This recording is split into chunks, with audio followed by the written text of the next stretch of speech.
Good morning. My name is Navneet Aman. Today I am going to give presentation for my master's project. Let me share my screen. The topic is securing DevOps environment using quantum resilient dynamic risk assessment and identifying unauthorized access detection with machine learning. Introduction. So as we know that DevOps is very much high in demand in the market, DevOps improves corporate agility and customer satisfaction. But there is always a risk of security threat that any technology may have. So the security risk in DevOps is like there are multiple security issues that can be there in the system, but I am mostly focusing on unauthorized entry threat that has been increased in the fast-paced DevOps environment due to this continuous integration and deployment practice. We can, when we think of improving or enhancing the security, we always come up with multiple methods that can actually help us in securing the system. So the study investigates using machine learning techniques to reduce unauthorized access risk in DevOps, focusing on high quality data preparation. So what is this research propose? What is the purpose of this particular research? The aim is to create a flexible, comprehensive solution combining DevOps acceleration with machine learning process to address modern IT security challenges. So what is the problem statement here? So the primary problem is like the unauthorized access risk in DevOps are heightened by the rapid continuous integration and deployment cycle. This research aimed to integrate machine learning techniques into the pipeline, DevOps pipeline, to detect and respond to the threat efficiently. So what is the challenge?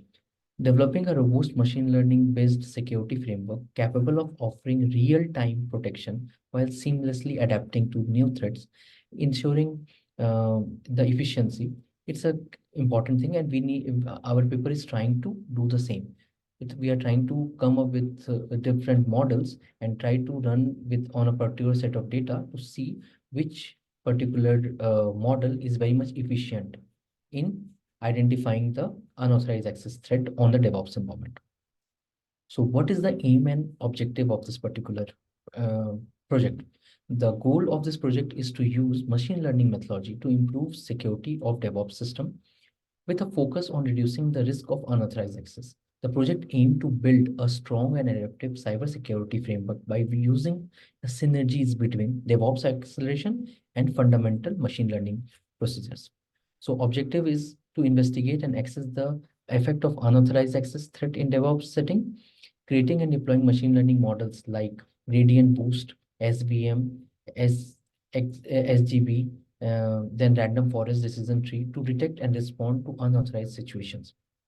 Create constant enhanced method with a focus on self-learning cybersecurity to react to emerging illicit use threat. Scope of the study. The study basically covers the challenges of unauthorized access and focus on incorporating machine learning approaches in the DevOps security environment. What is the significance of this study? The investigation improves the subject, the DevOps, by proposing a fresh technique for improving the security on this DevOps environment. Machine learning integration with DevOps pipeline promotes a more secure and robust IT environment by providing a preemptive protection against unauthorized risk. As part of the paper, I have to go through multiple research papers so that we can easily identify what is the current trend that is going in the market and what are the current implementation that is already done in the system. So we have come across multiple papers. A few of them are mentioned here in the literature review. The first one is with Cherry and Sally. The paper topic is secure data transmission using quantum cryptography in fog computing. So, what is the problem identified by this particular paper is like flaws in standard encryption system for fog computing. Fog computing is a kind of extension of cloud computing and services, and it's provide all the services resources closer to the end user. So the approach that is being taken on this particular paper is like quantum cryptography technique. So basically, this paper focuses on quantum key distribution, which is providing a communication method between the two parties by providing a unique secret key to each party. And even this particular feature is having a beautiful merit of identifying any third party. If any person or if any system is trying to eavesdrop the communication, it can easily be identified.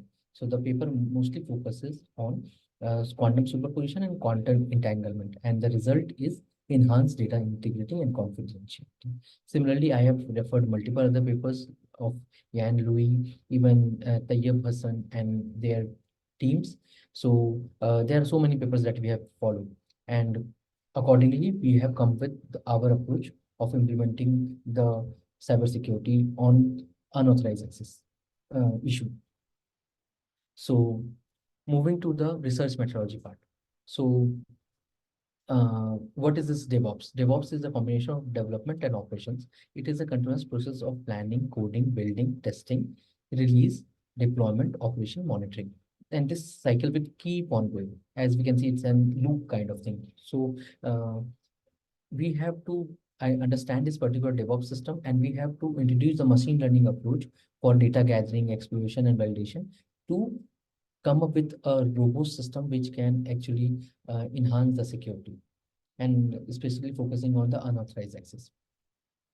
So, as part of this particular thing, this particular project, we have taken the dataset from University of Nevada, Reno intrusion detection dataset. So this is a itself a diverse sample which is having a lot of data related to the unauthorized access part. So it is a combination of it is a dataset which is a combination of data with attacks and as well as normal entries, so that it system can easily understand the difference between which kind of data is actually an attack related and which one is a normal one. So it's a kind of supervised machine learning that we have used as part of this particular project.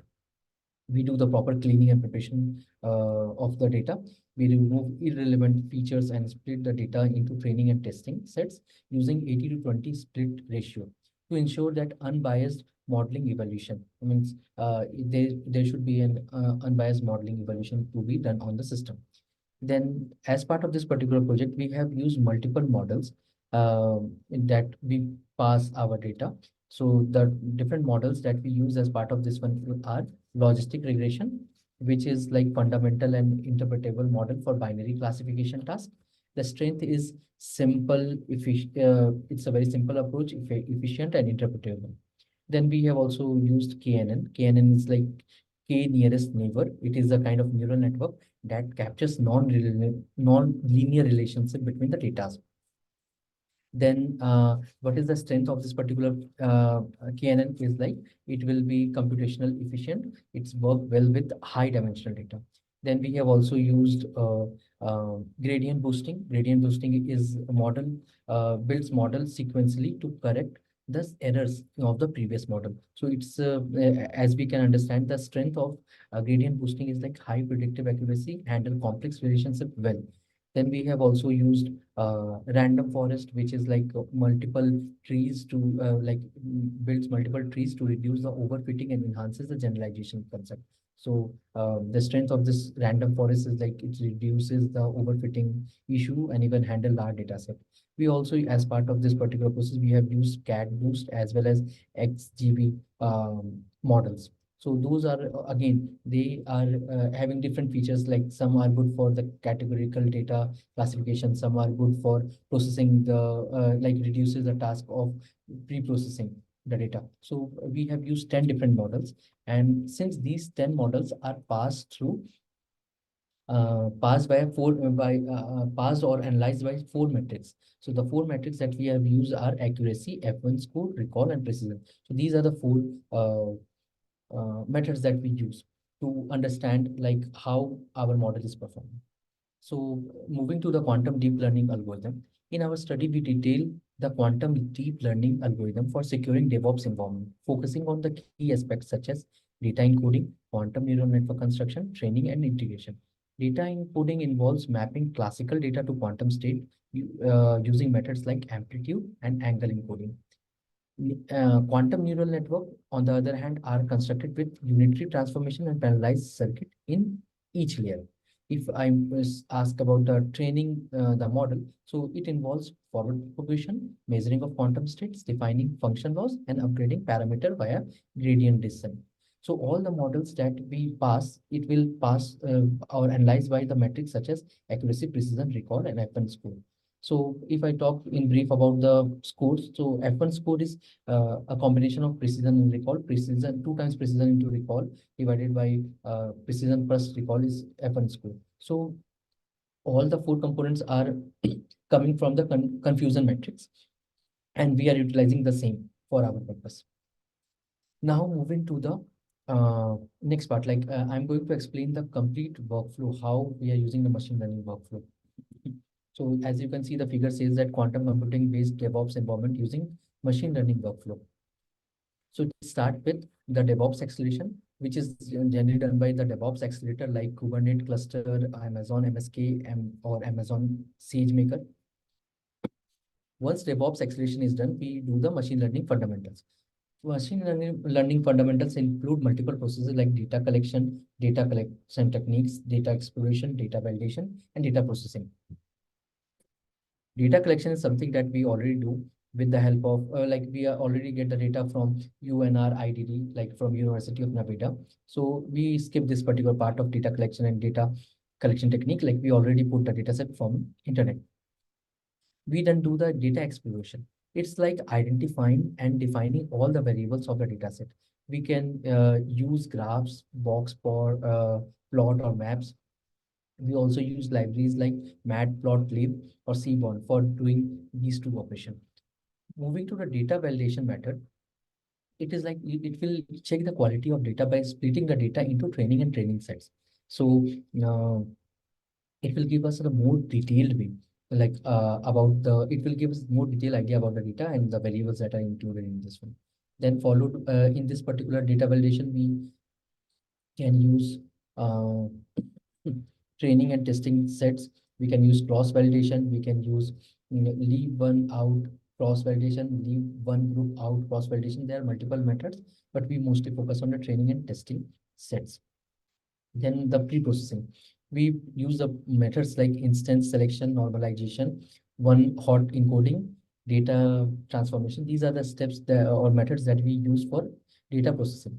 Then comes the data cleaning, where we clean the data. If there's any duplicate or anything is available, we just clean this particular thing. Then we do the data wrangling, which is like reformatting and cleaning data set, addressing missing values and outliers, ensuring a good quality of data. Then we do the identify the models that we are going to use. We do the splitting of data set, identifying the models. Then model evaluation metrics. We have the 4 metrics: accuracy, F1 score, precision, or recall.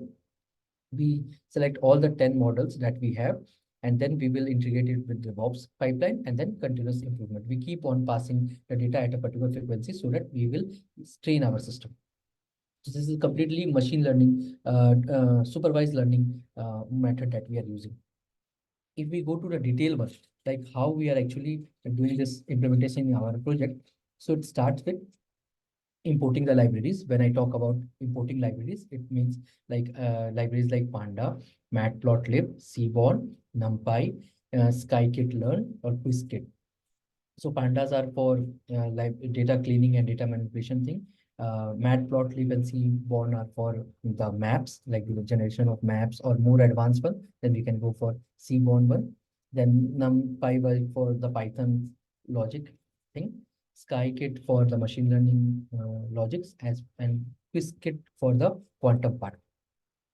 We import all those libraries, dictionaries, all those dictionaries on the system. Then we call the particular file. We read this particular data from the data set.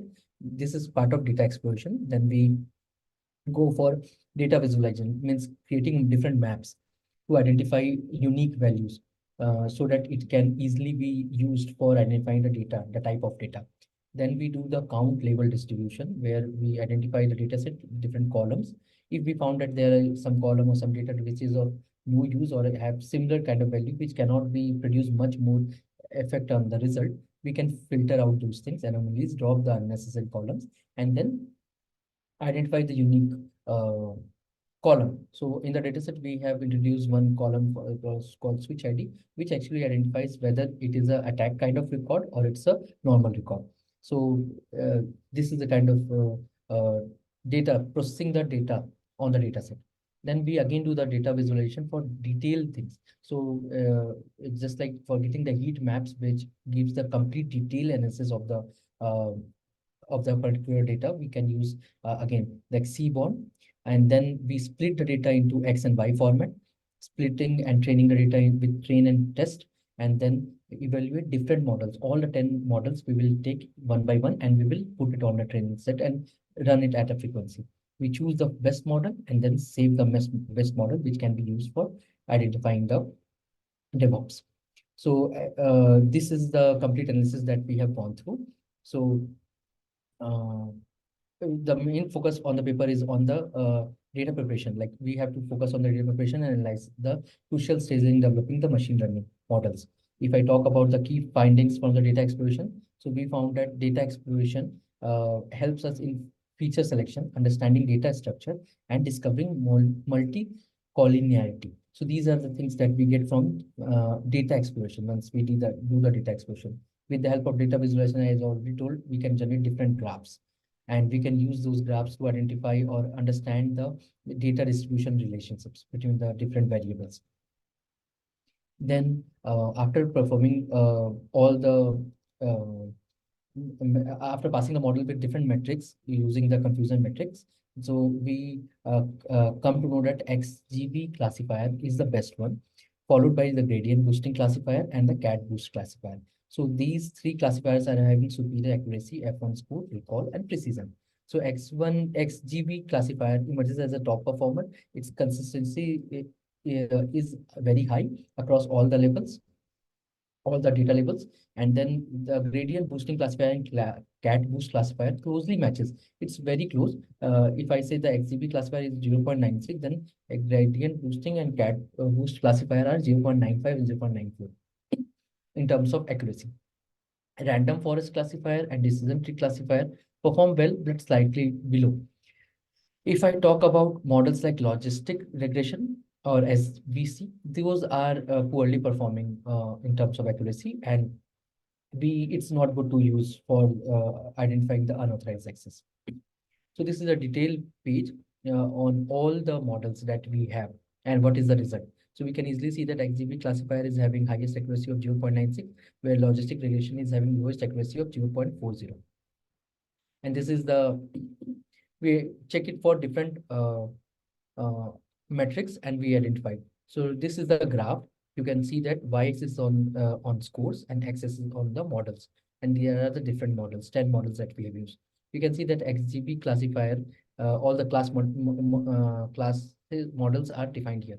We can say that red color is for accuracy, blue color is for F1 score, green color is for recall, orange color is for precision. We can easily see that XGB classifier is highest among all the other models that we have used. Similarly, gradient boosting and CAT boost classifier are close to the highest one, but they are not the top performer. Top performer is XGB classifier. If you see about the logistic regression, its performance is not good, it's really low. So we can conclude that XGB classifier, gradient classifier, CAT boost classifier are good performer, and they can be used for processing the unauthorized access kind of data from the DevOps environment. And it is one of the best way we can use. So ensembled models, and we also concluded that the ensembled models outperform over the traditional models like logistic regression. We saw that logistic regression is having less value compared to the ensembled models. So this is a brief about the paper that we have gone through. These are the references that I have gone through. This is all about the paper. Thank you. Have a nice day.